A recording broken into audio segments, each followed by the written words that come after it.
I drugari, evo nas u igrici Dead Island. Pokazat ću vam kako da dodate novac u tu igricu. Ili kako da je hakujete, kako već hoćete. Kad smo u igrici, znači isključit ćemo full screen i aktivirati cheat engine.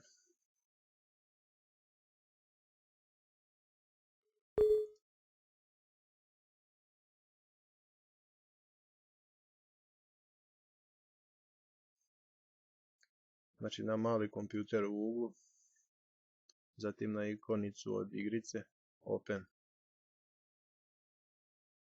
Vratit ćemo se u igricu.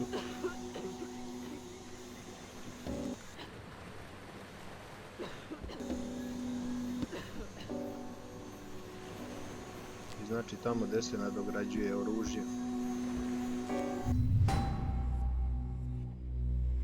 Naš novac je 943, znači tu cifru ćemo upisati u cheat engine. Znači 943.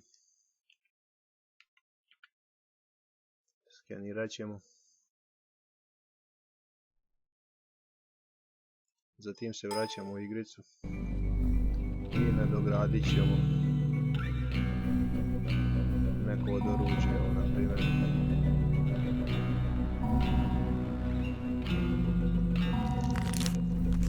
Zatim se vraćamo u cheat engine i upisat ćemo znači novac koji nam je ostao 838.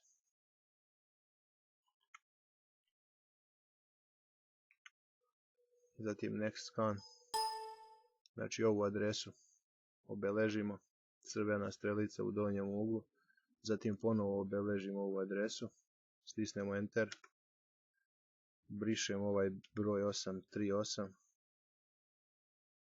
i kucat ćemo znači željenu cifru, na primjer 99999, 99.999. Kliknemo enter. Zatim se vraćamo u igricu i nadogradit ćemo. U stvari ne možemo više ovo ništa nadograditi, već nešto ćemo reparirati. Na primjer mačetu.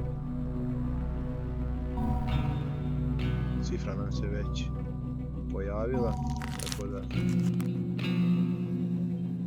to je to, znači naš broj umanjen za količinu novca za koju smo reparirali.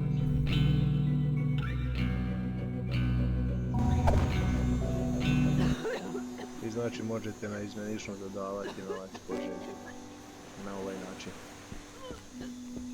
Toliko za ovaj put, drugari, uživajte, pozdrav!